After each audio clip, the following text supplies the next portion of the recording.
Hi guys, എല്ലാവർക്കും പുതിയൊരു വീഡിയോയിലേക്ക് സ്വാഗതം. ഇതിനകത്ത് ഞാൻ ജുജുത്സു കൈസൻ ചാപ്റ്റർ 138 മുതൽ 140 വരെയുള്ള എക്സ്പ്ലനേഷൻ ആയിരിക്കും ചെയ്യാൻ പോകുന്നത്. സീസൺ 2 വരെ എല്ലാവരും കണ്ടു എന്നാണ് എൻ്റെ വിശ്വാസം. അത് അവസാനിക്കുന്നിടത്തു നിന്നാണ് ചാപ്റ്റർ 138 തുടങ്ങുന്നത്.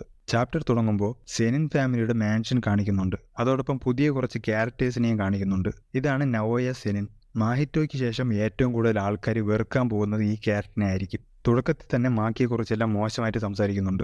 വേറെയും രണ്ടുപേരെ കാണിക്കുന്നുണ്ട്, ഓഗി സെനിൻ പിന്നെ ജിനിച്ചി സെനിൻ. ഇവർ 3 പേരും സ്പെഷ്യൽ ഗ്രേഡ് 1 സോഴ്സറേഴ്സ് ആണ്. ഓഗി സെനിൻ ഇവന്റെ അടുത്ത് ചോദിക്കും, നീ എന്താ ഇത്ര ലേറ്റ് ആയത്? നിന്റെ അച്ഛൻ മരിക്കാറായി കിടക്കുവാണ്. അപ്പോൾ അവൻ പറയും, ഞാൻ വന്നാലും ഇല്ലെങ്കിലും ഒരു കുഴപ്പമില്ല, കാരണം ഞാനാണ് സെനിൻ ക്ലാനിന്റെ അടുത്ത ഹെഡ് ആവാൻ പോകുന്നത്. ഇവർ പറയുന്നത് കഴിഞ്ഞ സീസണിൽ കാണിച്ച നവബീറ്റോ സെനിനെ കുറിച്ചാണ്. നവോയ അയാളുടെ മകനാണ്, ഓഗി സെനിൻ അയാളുടെ അനിയൻ, അതായത് മാക്കിയുടെയും മായുടെയും അച്ഛൻ. പിന്നെ ടോജിയുടെ സഹോദരനാണ് ജിനിച്ചി. അടുത്ത ഫാമിലി ഹെഡ് ആരാണെന്ന് അറിയാനുള്ള മീറ്റിംഗ് ആണ് ഇവിടെ നടക്കുന്നത്. അടുത്ത ഹെഡ് എന്തായാലും ഞാനാണ്, നിങ്ങൾക്കൊന്നും അതിനുള്ള യോഗ്യതയില്ലെന്ന് പറഞ്ഞ് നവോയ ബാക്കിയുള്ളവരെ വെറുപ്പിക്കുന്നുണ്ട്. അങ്ങനെ ചെറുതായിട്ടൊന്ന് അടിയാവും. പക്ഷെ സീരിയസ് ആവുന്നതിന് മുമ്പ് തന്നെ വക്കീൽ വന്ന് നവബീറ്റോ മരിച്ചു എന്നുള്ള കാര്യം അറിയിക്കും. അതറിയുമ്പോഴും നവോയ്ക്ക് സന്തോഷമാണ്. വക്കീൽ ഉടനെ തന്നെ വിൽപത്രം വായിക്കും. അതിലുള്ളതനുസരിച്ച് അടുത്ത ഫാമിലി ഹെഡ് എന്നുള്ള പദവിയും സെനിൻ ക്ലാനിന്റെ എല്ലാ സ്വത്തുക്കളുടെ അവകാശവും ഇനി നവോയ്ക്ക് തന്നെയാണ്. പക്ഷേ ഗോജോ സറ്റോറിക്ക് എന്തെങ്കിലും സംഭവിച്ചിട്ടുണ്ടെങ്കിൽ ടോജി ഫൂഷിഗുറോവുമായിട്ട് നേരത്തെ ഉണ്ടാക്കിയിട്ടുള്ള എഗ്രിമെന്റ് പ്രകാരം മെഗുമിയെ ക്ലാനിന്റെ ഹെഡായിട്ട് നിയമിക്കും. ഇത് കേൾക്കുമ്പോൾ തന്നെ നവോയ ഷോക്കാവും. അവൻ അവിടെയുള്ള സ്ത്രീയോട് ചോദിക്കും, മെഗുമി ഇപ്പൊ എവിടെയാണ്? അവര് പറയും, യൂജിയെ അന്വേഷിച്ച് ടോക്കിയോയിൽ എവിടെയോ ഉണ്ട്. യൂജി ആരാണെന്ന് അവൻ അതുവരെ അറിയില്ലായിരുന്നു. അത് അറിഞ്ഞു കഴിയുമ്പോൾ അവൻ പറയും, ഹയറപ്സിന്റെ അടുത്ത് പറഞ്ഞു, ഞാൻ സുഗുണയുടെ വെസലിനെ കൊല്ലാം. മെഗുമിയോ അവിടെ തന്നെ ഉണ്ടെങ്കിൽ രണ്ടുപേരെയും ഒരുമിച്ച് കൊല്ലാം. അതാവുമ്പോൾ ആരും അറിയില്ല, എനിക്ക് ക്ലാനിന്റെ ഹെഡ് ആവാനും പറ്റും. പിന്നെ യൂജി ഒരു സ്ഥലത്തിരിക്കുന്നത് കാണിക്കും. അപ്പോൾ തന്നെ ചോസോയും അവിടേക്ക് വരും. ആദ്യം തന്നെ ചോസോ ചോദിക്കുന്നത്, നിന്റെ ഇഞ്ചുറീസ് എങ്ങനെയുണ്ടെന്നാണ്. അപ്പോൾ യൂജി പറയും, ഒരു ബ്ലാക്ക് ഫ്ലാഷ് കൊണ്ടെങ്കിലും ഇപ്പോൾ കുഴപ്പമൊന്നുമില്ല. അതിന് കാരണം സുഗുണ ആണെന്നാണ് എനിക്ക് തോന്നുന്നത്. അവന്റെ ശക്തി കൂടിക്കൊണ്ടിരിക്കുകയാണെന്ന് എനിക്ക് ഫീൽ ചെയ്യാൻ പറ്റുന്നുണ്ട്. അപ്പോൾ ചോസോ പറയും, നീ എൻ്റെ കാര്യം നോക്കണ്ട, നീ വേണമെങ്കിൽ ജുജുത്സു ഹൈയിലോട്ട് പൊയ്ക്കോ. എനിക്കല്ലെങ്കിലും എൻ്റെ ബ്രദേഴ്സിന്റെ റിമൈൻസ് കളക്ട് ചെയ്യാൻ പോകാനുള്ളതാണ്. അപ്പോൾ യൂജി പറയുന്നത്, എനിക്ക് പോകണമെന്നുണ്ടോ ഇല്ലയോ എന്നുള്ളതല്ല പ്രശ്നം, ഞാൻ ഇപ്പൊ തന്നെ ഒരുപാട് പേരെ കൊന്നു. അത് മാത്രമല്ല, സുഗുണ മെഗുമിയെ വെച്ച് എന്തോ പ്ലാൻ ചെയ്യുന്നുണ്ട്. അതുകൊണ്ട് എനിക്ക് അവരുടെ അടുത്തേക്ക് പോകാൻ പറ്റില്ല. എന്നിട്ട് യൂജി ചോസോയോട് ചോദിക്കും, ഞാൻ നിന്റെ ബ്രദേഴ്സിനെയും കൊന്നതല്ലേ, അതിന് നിനക്ക് പ്രശ്നമൊന്നും ഇല്ലേ? അപ്പോൾ ചോസോ പറയും, അതൊരു മിസ്അണ്ടർസ്റ്റാൻഡിങ്ങിന്റെ പുറത്തല്ലേ, അത് കുഴപ്പമില്ല. അത് കേട്ട ഉടനെ തന്നെ യൂജി ചാടി എണീച്ചിട്ട്, വാ പോവാം, നമ്മളെ കൊണ്ട് പറ്റുന്ന അത്രയും കേഴ്സ് സ്പിരിറ്റ്സിനെ നമുക്ക് എക്സസൈസ് ചെയ്യണം എന്ന് പറയും. അപ്പോൾ ഇവര് രണ്ടുപേരും ഇപ്പോഴും ഷിബുയ ഇൻസിഡന്റ് കാണുന്ന സ്ഥലത്ത് എവിടെയോ തന്നെ ഉണ്ട്. യൂജി ബാക്കിയുള്ളവരെ പ്രൊട്ടക്ട് ചെയ്യാൻ വേണ്ടിയായിരിക്കണം ഒറ്റയ്ക്കിവിടെ നിൽക്കുന്നത്. യൂജി ബ്രദറാണെന്ന് മനസ്സിലായതുകൊണ്ട് ചോസോയും അവന്റെ കൂടെ തന്നെ ഉണ്ട്. അവസാനം ഒരു ഫുൾ പേജിലായിട്ട് യൂജി, ചോസോ, യൂറ്റ, നവോയ 4 പേരെയും കാണിച്ചുകൊണ്ടാണ് ചാപ്റ്റർ അവസാനിക്കുന്നത്. ചാപ്റ്റർ 139 തുടങ്ങുമ്പോൾ സീസൺ 2 അവസാനം കാണിച്ച സീനാണ് കാണിക്കുന്നത്. യൂജി ഒരു പാലത്തിന്റെ മുകളിൽ നിന്നുകൊണ്ട് കേഴ്സ് സ്പിരിറ്റ്സിനെ ആകർഷിക്കാൻ വേണ്ടി കൈയടിച്ച് ശബ്ദം ഉണ്ടാക്കിക്കൊണ്ടിരിക്കുകയാണ്. കുറെ പ്രാവശ്യം കൈയടിക്കുമ്പോൾ കുറെ കേഴ്സസ് വെള്ളത്തിൽ നിന്ന് പൊങ്ങി വരും. യൂജി അതിനൊന്നും ഫൈറ്റ് ചെയ്യാതെ പെട്ടെന്ന് തന്നെ അവിടെ നിന്ന് ഓടും. പല ഡയറക്ഷനിൽ നിന്നും കേഴ്സസ് ചാടി വരുന്നുണ്ട്. അതിനെ എല്ലാം അവോയ്ഡ് ചെയ്ത് അവൻ ഓടി ഒരു ടണലിന്റെ അകത്തോട്ട് പോകും. അതിനകത്ത് ചോസോ പിയേഴ്സിംഗ് ബ്ലഡുമായിട്ട് റെഡി ആയിട്ട് നിൽക്കുവാണ്. അങ്ങനെ ഇവർ ഈസി ആയിട്ട് തന്നെ കുറെ കേഴ്സസിനെ കൊല്ലും. യൂജിയുടെ ഫൈറ്റിംഗ് കണ്ട് ചോസോ സ്വയം ചിന്തിക്കും, നമ്മൾ തമ്മിലുള്ള ഫൈറ്റിന് ശേഷം തന്നെ ഇവൻ ഒരുപാട് ഇമ്പ്രൂവ് ആയിട്ടുണ്ട്. എന്നിട്ട് അവൻ പറയും, നീ വളരെ ഇംപ്രസീവാണ് അനിയ.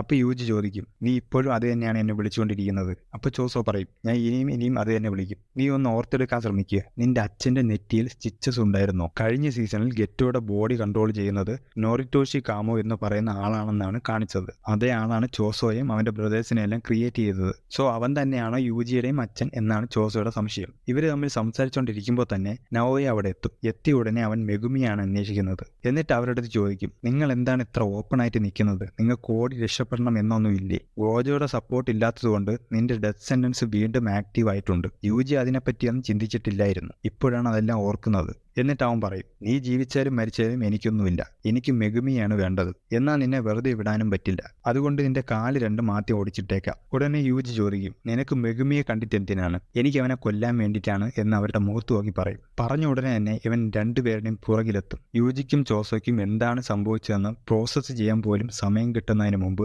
യൂജിക്കിട്ട് ആദ്യം ഒരു ഇടി കൊടുക്കും. അത്രയ്ക്ക് ഫാസ്റ്റ് ആയിട്ടാണ് അവൻ മൂവ് ചെയ്യുന്നത്. യൂജിയും ചോസോയും അവന്റെ സ്പീഡിനോട് അഡാപ്റ്റ് ചെയ്ത് അറ്റാക്ക് ചെയ്യാൻ പോകുമ്പോഴേക്കും അവൻ പെട്ടെന്ന് മാറി അവരുടെ ഓപ്പോസിറ്റ് സൈഡിലെത്തും. അപ്പോഴേക്കും അവർക്ക് മനസ്സിലാവും അവൻ്റെ കേഴ്സ് ടെക്നിക്ക് ഉപയോഗിച്ചിട്ടാണ് അവൻ ഇത്രയും ഫാസ്റ്റായിട്ട് മൂവ് ചെയ്യുന്നത്. നവോയ്ക്കും മനസ്സിലാവും അവൻ വിചാരിച്ചതിലും സ്ട്രോങ് ആണ് യൂജി. പിന്നെ യൂജിയുടെ കൂടെ ഉള്ളത് ആരാണെന്ന് ഇപ്പോഴും മനസ്സിലായിട്ടുമില്ല.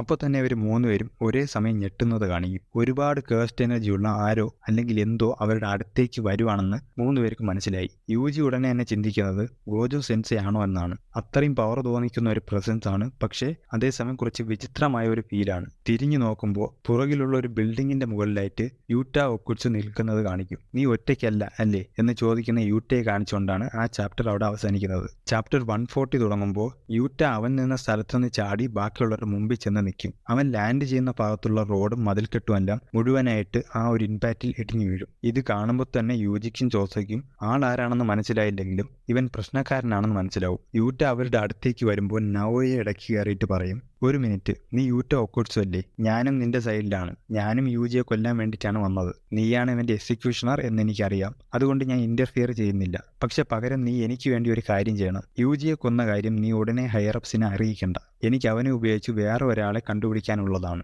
ഇതിന് യൂട്ട സമ്മതിക്കുകയും ചെയ്യും. ഈ കോൺവെർസേഷൻ നടക്കുന്ന അതേ സമയം തന്നെ ചോസ യൂജിയോട് പറയും, ആ ഫാസ്റ്റ് ആയിട്ടുള്ളവനെ എനിക്ക് വിട്ടേക്ക്, ഞാൻ നോക്കിക്കൊള്ളാം. പക്ഷെ മറ്റവൻ നിന്നെ കൊല്ലാനാണ് വന്നത്. അവനെ ഫൈറ്റ് ചെയ്യാൻ നിന്നാൽ അവൻ നിന്നെ ഉറപ്പായിട്ടും കൊല്ലും. നവോയെ യൂട്ടയെ പേര് വിളിക്കുന്നത് കേട്ടപ്പോൾ യൂജിക്കും മനസ്സിലായി ഇവൻ ആരാണെന്ന്. ഗോജോയെ പോലെ യൂട്ടയും സ്പെഷ്യൽ ഗ്രേഡ് ആണെന്ന് യൂജിക്ക് നേരത്തെ അറിയായിരുന്നു. അതുകൊണ്ട് യൂജിയും ഓടാൻ റെഡിയായിട്ട് നിൽക്കും. യൂജിക്ക് ഒരു ഹെഡ് സ്റ്റാർട്ട് കിട്ടാൻ വേണ്ടി ചോസോ പിയേഴ്സിംഗ് ബ്ലഡ് ഉപയോഗിച്ച് യൂട്ടയെ ബ്ലോക്ക് ചെയ്യാൻ നോക്കും. പക്ഷെ ചോസോ അറ്റാക്ക് ചെയ്യുന്നതിന് മുമ്പ് തന്നെ നവോയെ അവനെ ബ്ലോക്ക് ചെയ്യും. യൂജി ഓടാൻ തുടങ്ങുമ്പോൾ തന്നെ യൂട്ട അവന്റെ തൊട്ടു പുറകെ വച്ച് പിടിക്കും. ഇതെല്ലാം ഒരു സ്പ്ലിറ്റ് സെക്കൻഡിലാണ് നടക്കുന്നത്. യൂജിയുടെ സ്പീഡ് കണ്ട് യൂട്ടയും യൂട്ടയുടെ സ്പീഡ് കണ്ട് യൂജിയും അതിശയിക്കും. അവർ ഓടിപ്പോകുമ്പോഴേക്കും ചോസോയും നവോയും തമ്മിലുള്ള ഫൈറ്റ് തുടങ്ങും. ചോസോയുടെ പവർ ബ്ലഡ് മാനിപ്പുലേഷൻ ആണെന്ന് കണ്ടപ്പോൾ തന്നെ അവനറിയാം അതിന് അതിൻ്റെതായ ഡ്രോബാക്സ് ഉണ്ട്. പിയേഴ്സിംഗ് ബ്ലഡ് ഉപയോഗിക്കാൻ ഓരോ പ്രാവശ്യവും ഒരുപാട് സമയം ചിലവാകും.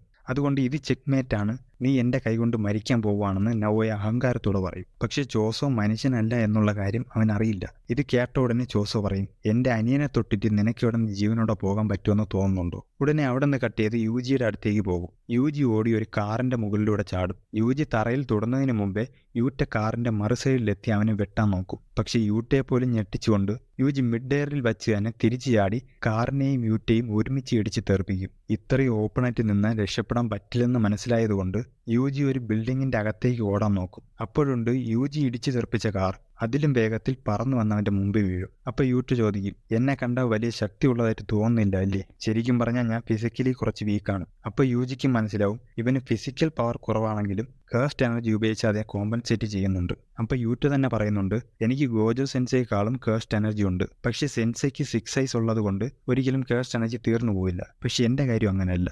ഇത്രയും പറഞ്ഞതിന് ശേഷം സംസാരിച്ചത് മതി എന്നും പറഞ്ഞ് വളരെ ഫാസ്റ്റായിട്ട് യൂജിയെ വെട്ടാനായി പോകും. യൂട്ടയുടെ ഓരോ അറ്റാക്കിൽ നിന്നും യൂജി കഷ്ടിച്ചാണ് രക്ഷപ്പെട്ടുകൊണ്ടിരിക്കുന്നത്. യൂട്ട അവന്റെ കറ്റാന ഉൾപ്പെടെ മുഴുവൻ ബോഡിയും കേഴ്സ്റ്റ് എനർജി കൊണ്ട് കവർ ചെയ്തിരിക്കുകയാണ്. അവന്റെ ഏത് അറ്റാക്ക് വേണമെങ്കിലും ലാസ്റ്റ് അറ്റാക്ക് ആവാം. എന്നാൽ തിരിച്ചെന്ത് ചെയ്താലും അവനൊന്നും പറ്റുന്നതുമില്ല. പക്ഷെ എന്നിട്ടും യൂജി പറയും, സോറി, എനിക്ക് മരിക്കാനുള്ള സമയം ആയിട്ടില്ല. അവിടെ വെച്ചാണ് ചാപ്റ്റർ അവസാനിക്കുന്നത്. സോ ഇതിൽ നിന്നെല്ലാം മനസ്സിലാവുന്നത് എന്തെന്ന് വെച്ചാൽ അടുത്ത സീസൺ തുടക്കം മുതലേ ഫൈറ്റാണ്. തുടക്കം മാത്രമല്ല, ഇനി അങ്ങോട്ടുള്ള കഥയിലെ മെജോറിറ്റി പോർഷൻസും ആക്ഷനാണ്. ഓരോ ഫൈറ്റും ഒന്നിനൊന്ന് മെച്ചമെന്ന് വേണമെങ്കിൽ പറയാം. മാങ്ക വായിച്ചിട്ടുള്ളവർക്ക് അറിയാം. വായിച്ചിട്ടില്ലാത്തവർ വിഷമിക്കേണ്ട, ഫുൾ സ്റ്റോറി ഞാൻ വീഡിയോ ചെയ്യുന്നതായിരിക്കും. വായിക്കാൻ താല്പര്യമില്ലാത്തവർക്ക് വീഡിയോ കണ്ടാലും മതി. എന്തായാലും ഇൻസ്റ്റാഗ്രാം വഴി സ്പോയിൽ ആവുന്നതിലും നല്ലത് ഇതായിരിക്കും. സോ നിങ്ങൾക്ക് അടുത്ത ചാപ്റ്റേഴ്സിന്റെ വീഡിയോ കാണണമെന്നുണ്ടെങ്കിൽ ചാനൽ ഇപ്പോഴേ തന്നെ സബ്സ്ക്രൈബ് ചെയ്ത് വെച്ച് ബെൽ ബട്ടൺ ഞെക്കി പൊട്ടിക്കുക. ഈ വീഡിയോ എല്ലാവർക്കും ഇഷ്ടപ്പെട്ടെന്ന് വിചാരിക്കുന്നു. അടുത്ത വീഡിയോ മാറ്റി എത്രയും പെട്ടെന്ന് തന്നെ വരാൻ ശ്രമിക്കാം. ബൈ.